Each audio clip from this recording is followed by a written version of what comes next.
yeah, just your story of, living or, working a normal corporate job and, trying to decide when and how to take your own route. I mean, it inspires me because that's literally exactly what I'm going through right now. Yeah. But yeah, talk a little bit about your background, just how you started your own podcast. Yeah. I mean, I was reading this yesterday. It's so easy to start a podcast. Anybody could do a podcast. And it's come down to that. If you have a phone, you have the software, you could do it. Yeah. What differentiates people now is the kind of the production quality, the passion you have for the subject matter, how prepared you are, things like that. My background, really quick, is I used to be an engineer. I'm still an engineer. I used to be an engineer with a big corporation, and I worked there for 18 years. I did different roles. I was fortunate enough to learn a variety of different things, everything from like the smallest component of the machine up to the brains of the machines. Yeah, I did that. Obviously, challenged myself to get into different groups. I would get bored with things, not bored, but I wanted creative challenges. Right. And 3 years ago, I decided to step away from that. Something tragic happened in my life. And that was the thing that pushed me over the edge. Yeah. It's like, yeah. if I've lost that kind of meaning in my life, then I was looking for, something like I was deluding myself, to be honest with you, that I was kind of waiting for something. I was not. I should have just just jumped off the plane, Right. and taken the parachute and just start figuring things out on the fly. That pushed me over the edge, and I decided to start my podcast. Now, 3 years later, I have my company. I make music. I write. I do podcasts, and so on. Very fortunate to be here. I realize I'm very privileged to be in America.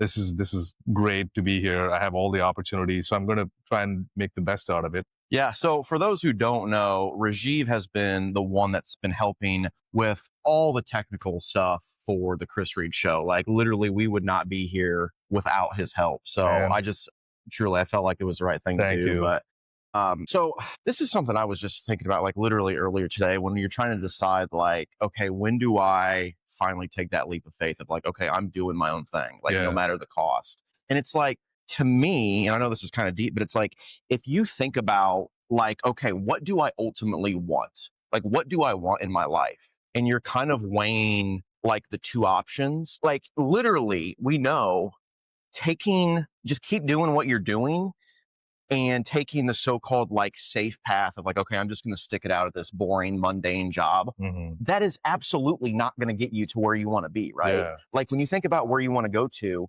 you have to, at least in my perspective, like at some point, you have to take that leap of faith to do your own thing, right? Yeah. Because we know, like, especially in today's corporate world, like there's going to be a cap on your income. There's going to be a certain point where you get to and you're like, okay, I can't really do much more, right? And to me, it's just like you have to take that path of doing your own thing and trusting yourself and just taking that leap of faith. So it's like, I know that's kind of a deep topic, but like, do you agree with that? I think even the leap of faith aspect of it, you could really, if you can prove to yourself that you can show up every time and do the prep work, do the hard work of learning from mistakes, be humble, be always willing to learn. I don't think there's a leap of faith at that point. You realize you produce results so consistently, Right. so often. You're not afraid to put the reps in. You're ready to roll up your sleeves and do it. And you develop an intuition for yourself. If there's a hard situation, this is how I go about it. And ultimately, I reach the success point rather. Right. And you do it enough number of times, you kind of prove to yourself like, yeah, I can kind of tackle this. You develop it's not a cockiness. It's just, enough data that you accumulate. Right. Over Well, time. confidence comes from just repetition, Right. just doing it over and over and over again. Yeah. It's like, and so to me, a leap of faith is definitely like a little bit nerve wracking, right? Like you don't know what's on the other end, but here it's more like, okay, I have, at least in my case, let me speak for myself. Like I have a little pile of money, which I can, use it logically for my ventures. Right. I know it'll last me 1 year, 2 years, 3 years, whatever the time is. All right. In the meantime, I got to have this sense of urgency and just get after it every single day. But the cool thing is, in my case at least, I was so conditioned to believe the world or the life was drudgery, not drudgery. I mean, there was a lot of fun I had. There's a lot of cool things I did. People recognized me for it. But when you're doing your own thing, and if you've picked a thing that's just lights you up every morning, the only thing that I take breaks for is for physical exertion and mental exertion. That's it. Yeah. Otherwise, it's like it's the wheels are so well greased out. You just wake up and you just literally the first thing you want to do waking up is the thing that makes you happy. That is so true. And it's like there's a certain level of pride in doing your own thing. That's what's gonna that passion for doing what you love every day is what's gonna carry you through all the ups and downs. Because Yeah. there's so many ups and downs. And like I said, Oh God, the yeah. confidence that comes from overcoming those obstacles, because especially early on when you're trying to do something on your own, like those come every single day. Yeah. But when you overcome them, it's like you're like, okay, I can do this. I got through it, and that gives you the confidence to keep going. Um, And people will also notice that majority of society has adopted this mindset that look, this is one way to do it. You got to get a corporate gig and they retire at this age and so on. right. So you'll also hear along the way people making comments about what you've done. And you have to be very discerning and deeply in touch with yourself to Yeah. say which kind of commentary I'm going to pay attention to and what is the truth behind it. Like, do you have confidence in yourself? Then if you do, then just get after that. You can ignore all that noise that comes out. In my case, at least, growing up in an Indian household, man, Right. it like be conservative, just do the thing that everybody else does. That was the messaging through and through, right?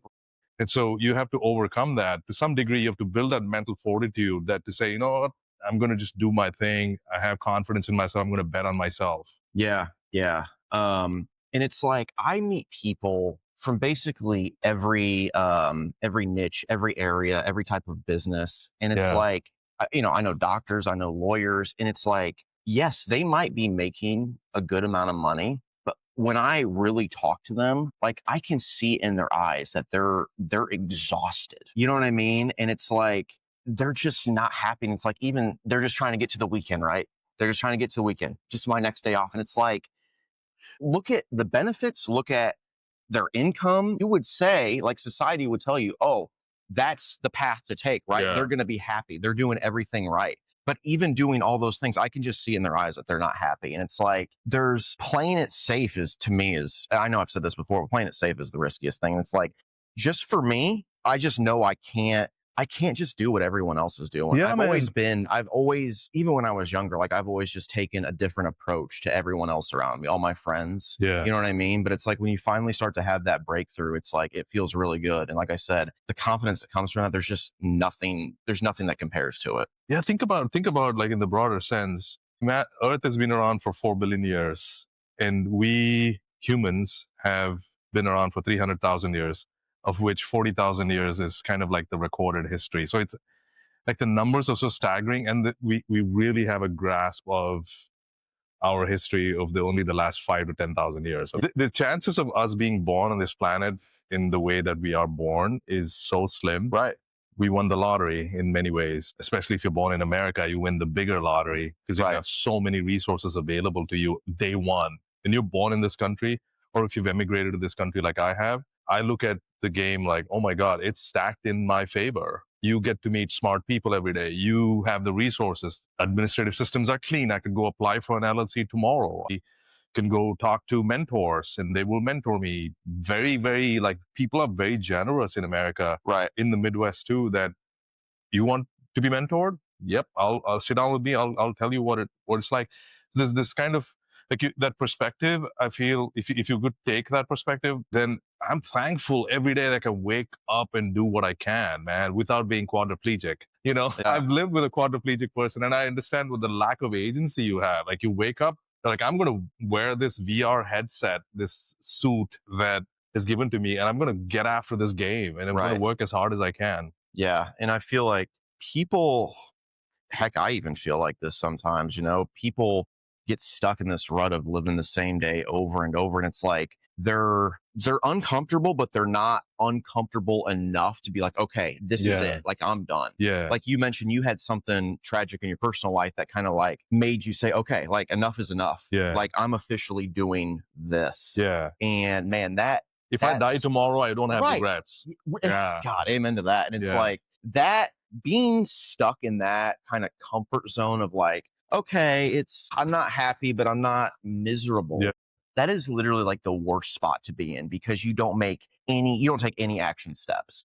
You're just content to be in that space. And that, oh my God, that mental rut, that just wears on you. And finally you just have to be like, enough is enough. Like I'm taking this route. So, Somebody gave me this advice. They said one of the reasons I was kind of on the fence. This was right when I started my podcast, and right at the edge of, like, I wasn't deciding yet. And this second person I had on the podcast told me something very interesting that really kind of got me thinking and kind of ultimately pushed me over there. She's like, the pain you're enduring right now with whatever you're doing is not pushing you over the edge. You're comfortable in that pain. The pain of just staying in your sort of this comfort zone, you're okay with it. You're okay with it. Yep. That's why you're not doing anything about it. If the pain gets so bad, you're going to do something about it. And I thought to myself, like, maybe I'm kind of turning down the pain. I really need to look at this a little bit better. And again, just to be fair to my past, I had a lot of fun doing what I did. And I'm not broad brushing anything by saying corporate gigs are awful. They're all great. I mean, we've got the greatest products in the world because of corporations. So good on that. But you realize at some point in your life, like, I feel like my talents, I don't have to be, somebody doesn't have to mediate my talents. right. Right? I don't have to go through this manager and they have to bestow upon me some rating and then I have to rise up in the company. I know I have the confidence to prove myself. I have proved myself. I've got consistently good performance ratings in the past. So chances are, I will strike out on my own, but it's okay. But at least I will be on my deathbed knowing that I gave it a shot. No Yeah. regrets. And it's like, I often think to the future and I'm like, if I ever have kids and I'm telling them the story of like this stage of my life, how can I tell them, yeah, I just didn't have the guts to completely trust myself, Like I have to How shameful would that be? I know.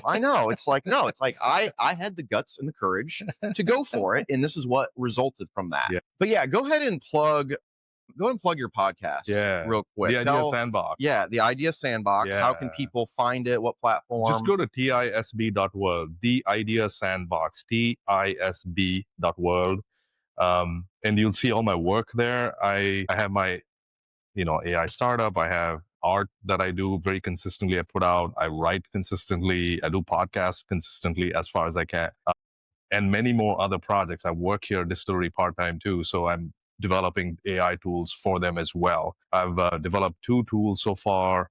If I can tell you what those are if you want, but that's what I'm dedicated to doing. Just AI, art, creative stuff. And AI is just extremely creative, right? So I love it, man.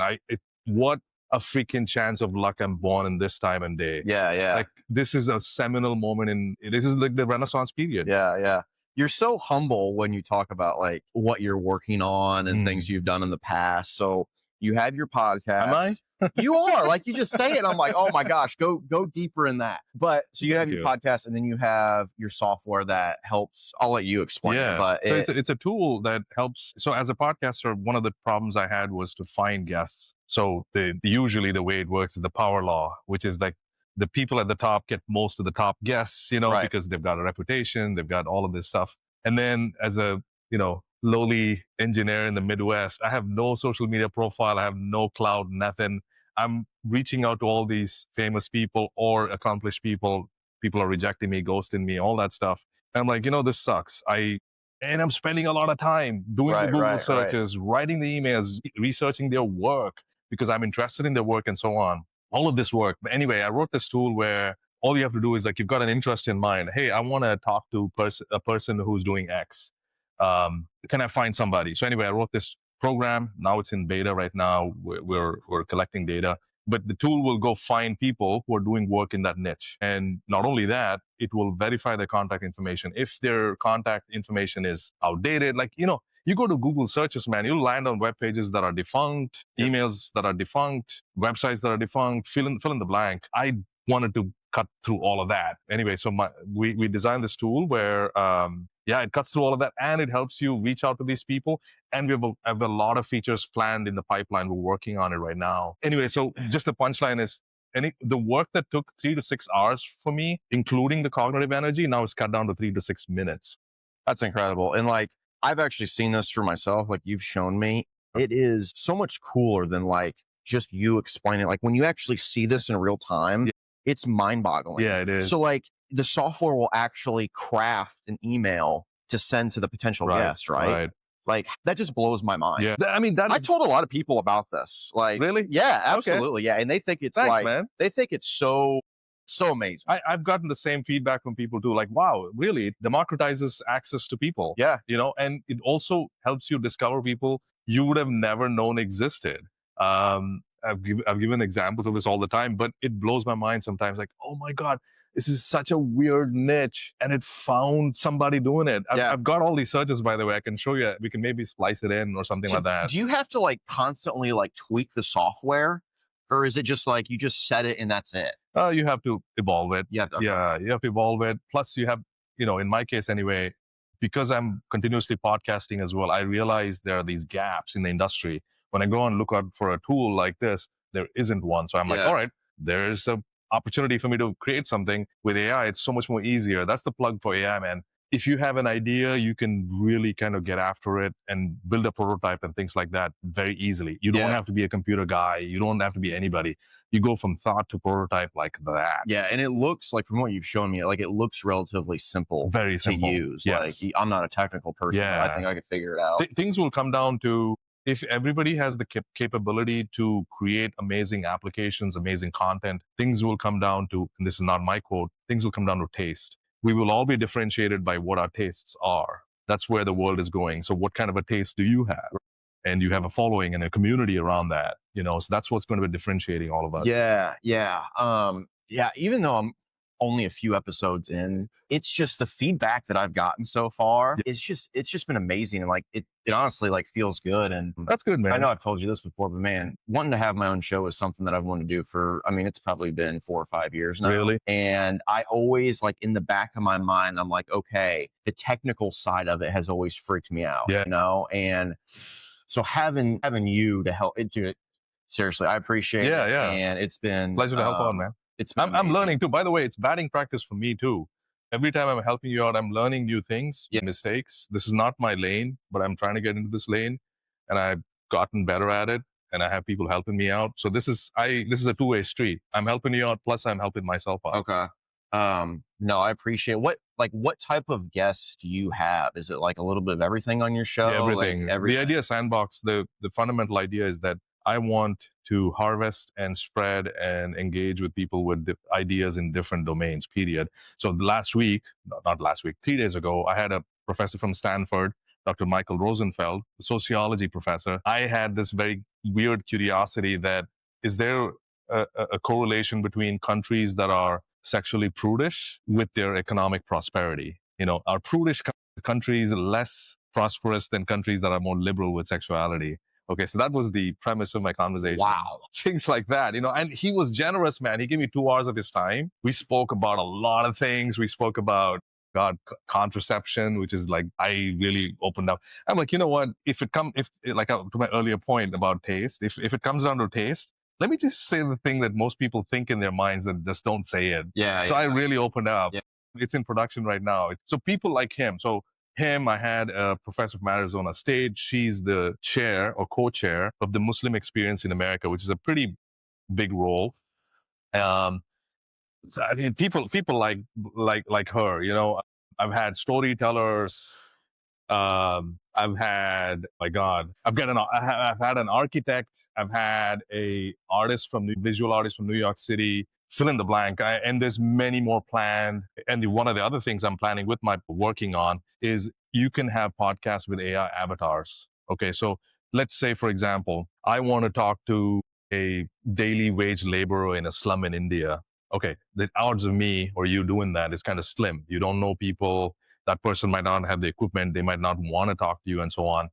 What we're doing is kind of something novel. Well, it's not so novel, but it's borrowing ideas from different places. If we can capture the essence of a lot of these experiences these people have, when I say these people, the guests, these kind of personalities have, and pour it into an AI, you can have a conversational back and forth with it. This is boring. Wouldn't that be great? Yes. When you say in AI, like, what does that even mean? Like, to the average viewer list, what does that even mean? You've used ChatGPT. Yeah. You have a back and forth with it. You ask a question, it interacts with you fairly personably, right? You can have at least the way I use it, I never type. So it's always like I'm using voice mode. 99% of the time. I don't want to waste time typing. So when I'm talking to this person, I mean, it's like I'm talking to you. I can show you the transcripts. These are so lifelike. These are so lifelike. There's a feature on Claude today called projects. Okay. Doesn't sound too complicated, but projects is that you are working together with your AI and assimilating and accumulating a wealth, a corpus of knowledge over a period of time, which makes the AI much more in tune with who you are, the subject matter, and it's very fine tuned. It's like a vertical. Okay, so I have an AI that I use for emotional therapy. I mean, the psychological therapy. So if that's the case, then think about it, right? Like if you can, that's a distillation of the ideas that I've had, like literally hundreds, if not. I mean, my Claude chats are at 1,000 right now. Like I'm just using it all the time. So all of these very specific information about your personality or my personality are being encoded into this AI. It's learning about you. You see what I mean? Yeah, yeah. It's kind of scary, but yeah. Yeah, it's learning about you. It's picking up on all these very nuanced aspects of your personality, the way we communicate, our styles, and so on. Whatever intellectual capacity, all of that. It's capturing, and you have this AI that is fine tuned with your kind of sensibilities, and it also holds its own. The AI holds its own. Now, there's all these features, these software features, which I don't want to get into right now, where you could augment an AI with a knowledge base, for example. You can add documents, videos, pictures, and so on that'll give this AI a sense of who you are, what your personality is. Okay. Your experiences, the stuff you've written, the stuff you've created, and so on. All of these get encoded into an AI. In essence, it's kind of like a rough proxy of a human. Okay. So when you have a conversation, and I can show it to you, I can send you a video of it, which sounds like kind of weird in words, but what it is that it is encoded in some sense your personality. So if we can do that with you, we can do that with anybody else. Right. And the idea is that it's to bridge the intellectual gaps between these groups of people. Okay, like I was saying, like if there's a daily wage laborer in India and he wants to understand how the CEO of Starbucks works every day, how he or she goes about their work. Well, there's a wealth of information on the internet, blogs, videos, there's stuff that people have written about them. Maybe they have an autobiography, so on. This stuff gets fed into this CEO bot, CEO AI bot. And then this person in India could have a conversation and say, hey, how's it going? Excuse me. And have this back and forth. And it's fascinating, right? Then you start developing a deeper empathy for who each other is. Right. We understand why you're the way you are. I understand, you're bridging all these kind of intellectual vantage points along the way. It's fascinating. Then humanity can kind of converge on common ideas. Like we can understand each other's points of view. So I think it's a fascinating avenue. And you're saying you can have podcast episodes Correct. I will be releasing one fairly soon here. But anyway, I'll stay tuned to tisb.world. Oh my god. Yeah. That's crazy.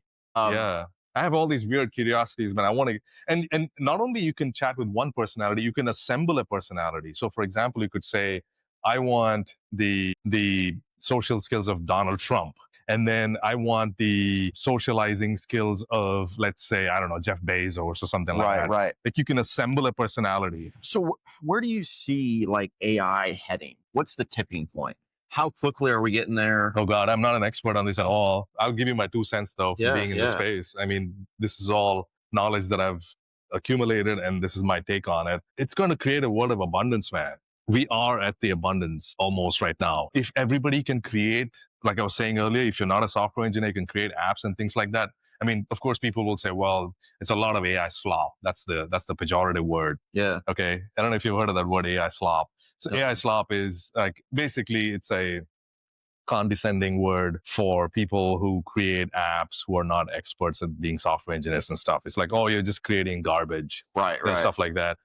We'll get to a point where AI, I mean, we're already at that point, but we'll get to even more of a point where it reaches every person. So if you can speak to this entity and create what you want, and then you have humanoid robots. Have you heard of Optimus or Figure? I haven't. Okay, so Optimus and Figure are 2 companies. Optimus is by Tesla. Figure is a startup by its own. These are humanoid robots. They are right now working in factories. They're doing trials in factories, picking up objects and putting things away. You go on YouTube, you'll see a lot of videos. Do you Sorry. think that these robots are eventually going to replace like all human factory workers? Yeah. I mean, we have to actively engineer the future. It's not going to happen by itself. And I think each one of us is going to like create that future. Yes, man. If all this drudgery work, like why did somebody was saying, the Figure AI CEO was saying, I don't like to fucking put my dishes away in the morning. Like, who wants to do that? Yeah. You know, I want to spend time with my children. I want to spend time with my family. Like, yeah, we'll go into that world. Right. And do you feel like it's just, I mean, kind of like anything else, it's kind of like a double-edged sword where it's like, yeah, we have to intentionally design it. Yes, that is a situation where that would be beneficial. Yeah. But I mean, it's kind of like, I always think of like social media, where it's like social media from a business perspective, like now in today's world, it's a must. But from a personal perspective, it's like, I think we've all been in a situation where we're just like mindlessly scrolling and we're just spending too much time where it's not beneficial. Yeah. Like, do you think AI is a double-edged sword in that sense? Where we'll indulge too much with AI? Well, I mean, because people will say, I mean, if it's taken all of our jobs, you know, like what is that? Is that truly beneficial in the long term? Like, yeah, but I mean, you'll wake up doing exactly the thing you want to do. If you want to just F off for like 2 months and F off. Yeah. What's wrong with that? Or even like, you want to build a company and offer certain services, do that. At what point does AI, and I know this is like the age-old question, but at what point does AI kind of get a mind of its own? Well, it has. So in April, there's this thing called Turing test. So the Turing test was it's a very famous like notion or test that people, it's named after Alan Turing, the father of the modern computer. Anyway, so the test was to prove that if the machine has achieved sentience, some kind of like self-awareness about itself.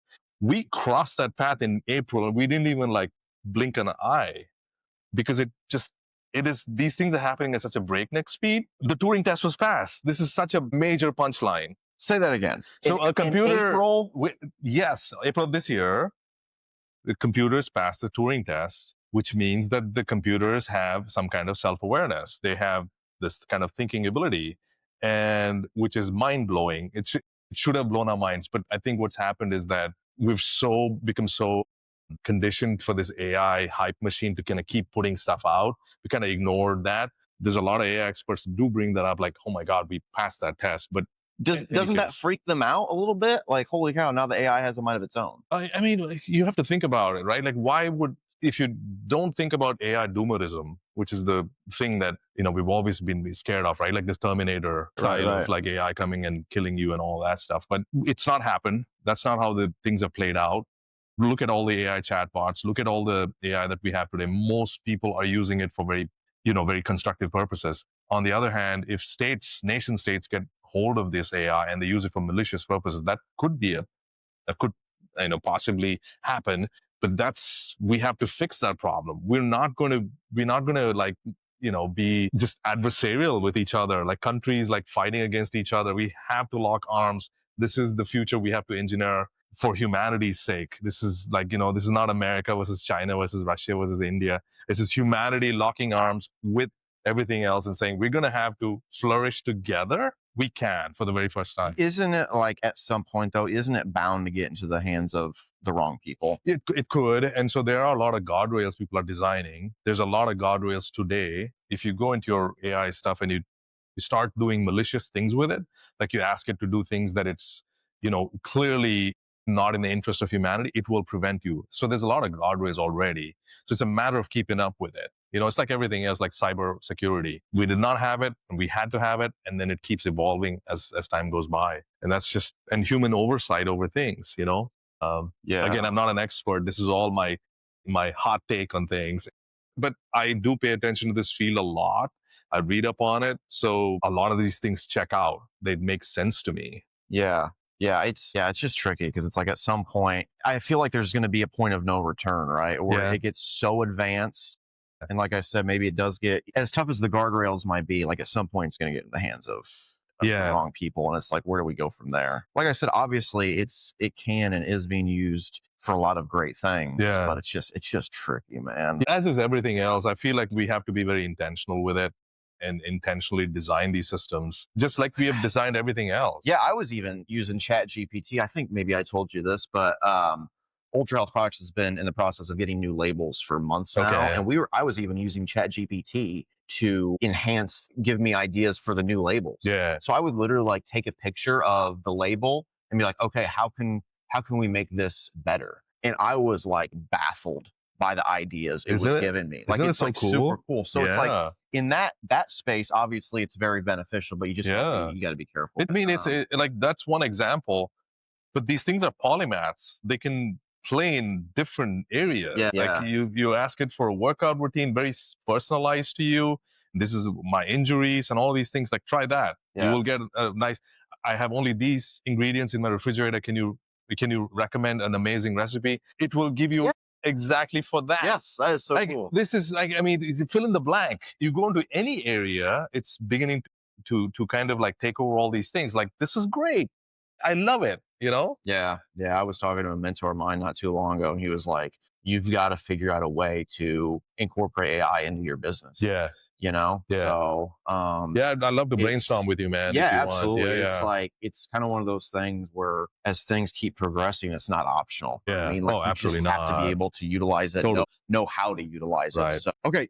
Do you want to talk a little bit about kind of the space we're in right now and your involvement in Distillery Labs? Yeah. For those that don't know, we've been filming the Chris Reid Show here at Distillery Labs in downtown Peoria, and I've been around this space for about a year now. Mhm. Man, it's just an incredible space and hub for Yeah. entrepreneurs, for business people. I'm always talking up this place when I'm out and Me about too. in my daily life, and I'm like baffled by how many people like A, have never heard of it, but B, even if they have, they don't know like what goes on here. They're like, is that a Yeah. brewery? Like, what? Yeah. Distillery Labs? Like, where the heck is that? What is that? I wonder if it came So- from whiskey, but big whiskey town. Yeah, Peoria. I think so. Uh, But yeah, how long have you been involved here? Yeah. I know you said you were working here. Correct. Because we originally met in G Alpha, correct? About a year ago. Right. So yeah, talk about a little bit about your history here. So, I mean, Distillery, the way my take is, it's a startup accelerator, incubator, a place where the community connects. Doug Pruitt, who is the director of this place, has got this very, very compelling vision of making this place the place to build. You have an idea, we'll help you build it. We'll connect you with the mentors. We'll connect you with the people that have the resources. Come here, come inside. There's no cost to being here. And of course, there's the different cost structures for different things. But the baseline is that come here, we'll hook you up. You can get avail of your resource, and you can give back to community as well. So there's things like, Monday Lunch and Learns, where people come out and say, hey, I know this tool. I'll help you with this tool. And they just do a free session here. Yeah. Or there's Winning Wednesdays, or there's Fail Club, and all these like different events that happen here. It's all meant to help the community, period. Yeah. And people, like different types of business owners will always ask me, because they know I'm involved here. They'll be like, well, do you think I could benefit from Distillery Labs? And it's Absolutely. like, literally any type of business owner can, just purely from the networking Correct. perspective. Like, whenever you're here, there's always just so many interesting people kind of bouncing around, and you never know who you're going to meet. Yeah. And like about a month ago, I participated. I was a vendor at the 1 year anniversary here. Mhm. And I mean, that was a great turnout. Just so many cool people. Yeah. And I remember like Malaya, she interviewed me for one of their social media clips, and she was like, what's the best part of Distillery Labs? And I literally was like, the community. Like, just whatever you need as a startup, like there's someone here for that. Yeah. And like, that's literally my best piece of advice to up and coming entrepreneurs, is just to never stop networking. I've been basically networking for years now. Yeah. And so it's like, now, because of my experience, it's like whatever I need or whatever question I have, I kind of have an idea of who to turn to. So, but as you're just getting started, it's so crucial. But so literally, like, any entrepreneur in this area can benefit from this place. Correct. Including, so all the events that I described as one facet to this place, but you've got 3D printers, you've got a CNC machine that you could do machine like parts and things like that. You've got a community kitchen where you could try you could try out restaurant grade equipment. Right. Want to start your own restaurant? Yep. You could try it out here. You've got other startup founders that you can always go tap their shoulders and like, hey, I'm running into this issue. Can you help me out? Fill in the blank, man. And upstairs, there's all these co-working spaces, and you've seen it, and meeting rooms and things like that. You don't have to have a ton of money now to organize these events. It's all integrated into one space. So you can go talk to the GPEDC, like the Greater Peoria Economic Development Council. What's the rural outreach programs that are going on? It's right there. Yep. You go talk to the person who's doing that. So it's like this integrated place. You're meeting people, you're making connections, and you're building products, you're tinkering with things. That's the future of the world anyway. With AI, it's like if you can do all these things, this is the catalyst. You met, correct me if I'm wrong, but didn't you meet your co-founder? Correct. Was it G Alpha? Alpha. Or I thought maybe it was one of the pitch. I was doing a pitch to peers thing, and he saw my work and he was interested in it, and we kind of hit it off. Yeah. I mean, crazy. So it's just like you never know. And to your point about me working here, so I work here part-time in the maker space, building products that will make this space much more usable, removing all the friction. When you say products, like what does that mean? Like what type of products? Yeah. So I'll give you a concrete example. So we have meetings, we have team meetings here. We're talking, we all have data, we all have questions we want to ask or action items to be assigned. Hey, Leah, do this, and Doug, you should do that, Rajeev, do that. Okay, the thoughts are coming through, but nobody's writing them down. Or we're trying to write them down, but gets missed because somebody misinterpreted what it is. Yeah. Or we forgot what the context of the conversation was. You're not capturing, if somebody is a note taker, first of all, that's an awful job. Yeah. And second of all, you're not writing down the context of what the discussion happened in. So I designed this tool where this is really cool. I can do a demo of it after a podcast if you want. I can just talk to this thing. At the back end, it's deciphering what the action item is, who it should be assigned to, and what the context is, and put a due date around it. And you can go back and edit it, okay? And you're not doing anything. This is just happening. You literally, at the end of it, it's like all shows up in Notion. Yeah. No, I don't know if you use Notion. It doesn't matter what it is. Notion is just another tool to capture action items, to-do lists, blah, blah, blah, databases and stuff. It gets directly dropped into Notion, and folks here use Notion as well as Slack. You got Slack here, you got a Slack channel for our group, and it drops it into Slack. Hey, Malaya, you got to do this by this week, or Rajeev, you got to do this. It's all seamless. Literally, you're talking to this entity. It's filtering out all the small talk that we're having. Yeah. Filtering out all the filler words, filtering out all this stuff. And it's like, it's only designed to pick up on action items. So that's a tool. That's wild. And it's kind of like this, being in this environment, it fosters creativity. Totally. Right. And I mean, you could probably speak on this better than me, but that's when going back to being in the corporate world, it's such a dog eat dog world. And this environment, it just allows you to be in your creative space and you leave feeling inspired. Yeah. And so that's just another thing I love about it. When you're here, you're like, man, I need to be here. I want to be here all the time. Yeah. All the time. Right. There's just so many great people around. Exactly. Here. And I kind of knew as soon as I checked this place out for the first time, like, this is it. I want to be, I remember telling Doug, I'm like, I want to be more involved here. Yeah. Like, I don't know exactly what this is before I launched my show, but I just want to be more involved. Yeah. In such a great space.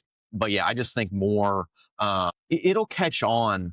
Oh, totally. The longer it's here and the more events they have and the more people hear about it. And that's kind of one of the reasons I wanted to have the show here, is because I want to give this place more attention. Yeah. But yeah, anything you want to ask me? Any questions for me? Man, I think I've asked you in the past, where do you think supplements are going? What do you think, there's AG1, for example. Yeah. And it's killing it, right? Like they're making $80 a month for a packet. So, but people are buying it left and right. And here's the interesting thing about them is people often think, oh, you got to have 1 million products to be successful. They've largely built their entire brand on one thing, one product. Yeah.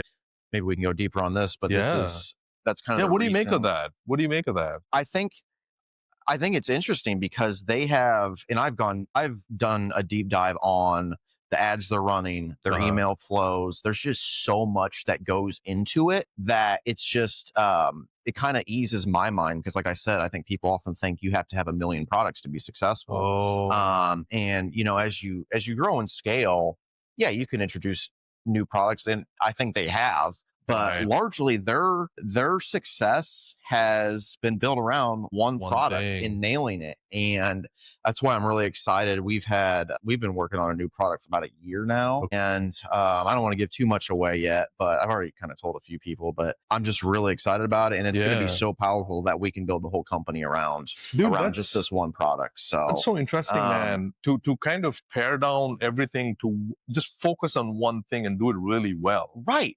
And have you ever heard the term like there's riches and niches? Like I have, yeah. it's so true. Is that what it is? And it's like if you can market to a specific type of person and know who your target customer is and know what they want. Like that's one thing about me is I've been out in the field for so long, meeting new customers and talking to your average consumer about things that are important to them.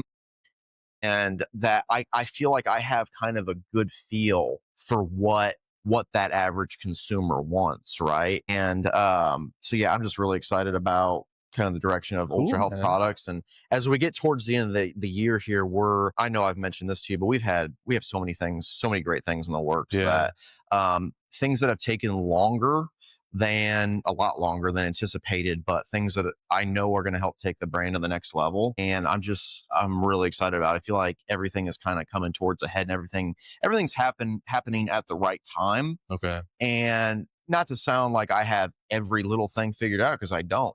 Well, I'm learning just like anyone else is. I think everyone is. But yeah, I'm just really excited. Cool, man. Really excited about the future. I'm so happy for you and I'm pumped for you, and keep at it. You're already keeping at it, but just keep doing what you're doing, man. This is great. This is great for Peoria, the Midwest, yourself. I mean, I use AG1 and a bunch of other supplements, and it's like I used to not believe in supplements. It makes a huge difference. Well, when people say they don't believe in supplements, I think it's because they've been promised too much, right? Okay. Like someone asked me the other day, like, what's the biggest misconception in supplements? And I think people literally expect a magic pill, or in my case, a magic gummy. Like they expect literally one supplement to erase 30 years of bad habits and inactivity. Think about the word supplement. It is designed to supplement an already healthy diet and lifestyle, right? So I think people have just been promised or told, and honestly, a lot of that's probably, there's a lot of companies out there that overpromise, right? They make these insane, wild claims about their products that, maybe there's a kernel of truth to it, but I think it just gives all supplements kind of a bad rap, because people try it and, for a day or two, and they don't necessarily feel like that claim or that company lived up to what they were trying to promote. So but yeah, like I said, just making sure that a healthy diet and lifestyle are the first things, and then you can fill in as needed with different supplements. Because I think you asked me a while back, like, why supplements, and it's like I've always been passionate about business, and I've always been passionate about supplements, and so it's just kind of the best of both worlds, and because like I said, if you're not passionate about something and you don't believe in what you're doing, it's not going to carry you to the end. So yeah, it's not going to sustain. Cool, man. Good luck.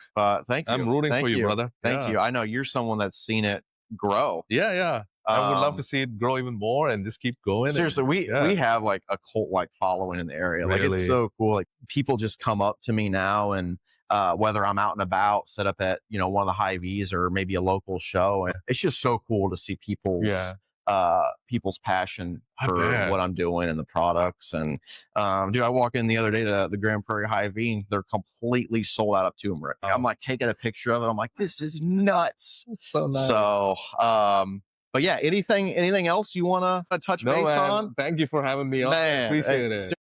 I'm glad to have you on, because you truly do. You deserve this spotlight. Thanks, I appreciate it. Thank you for all your help, because absolutely we would not be here without. Absolutely. Thanks for having me on. So, all right, guys. Thanks for tuning in, and we'll see you next time.